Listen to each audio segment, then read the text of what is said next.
Aujourd'hui, la Cour européenne des droits de l'homme a condamné la France pour le traitement judiciaire de 3 affaires de violences sexuelles. Fait notable, cette décision a été rendue à l'unanimité. La Cour a considéré que dans le traitement des plaintes pour viol, les autorités d'enquête et les juridictions avaient violé plusieurs dispositions de la Convention européenne des droits de l'homme. Elle a estimé que les plaignantes ont subi une violence dans la conduite des investigations et dans les procès, sans aucune utilité pour la manifestation de la vérité. Il s'agit là du phénomène de victimisation secondaire, c'est-à-dire une violence qui provient non pas des agresseurs, mais des autorités censées enquêter et rendre la justice. La Cour a conclu que ces autorités ont violé l'interdiction de la torture et des traitements inhumains ou dégradants. Elle pointe aussi que les plaignantes ont subi au cours de l'enquête un traitement discriminatoire du fait d'être des filles et des femmes, ainsi que la violation de leur droit au respect de la vie privée.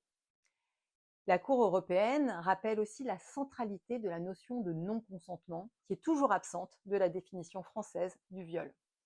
La Commission nationale consultative des droits de l'homme a rendu plusieurs avis sur les violences sexuelles et avait adressé à la Cour européenne une tierce intervention pour l'éclairer sur les insuffisances du cadre juridique français.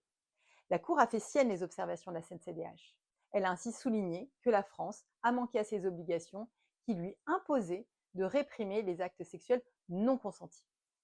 La Cour européenne engage la France à suivre le chemin de nombreux pays plus attentifs aux droits des filles et des femmes et qui ont déjà opéré ce changement de paradigme. Avec cet arrêt de la Cour européenne des droits de l'homme, nous pouvons espérer que les victimes de violences sexuelles seront à l'avenir mieux protégées, que leurs affaires seront traitées à l'abri des stéréotypes de genre et que le phénomène de victimisation secondaire sera enfin reconnu.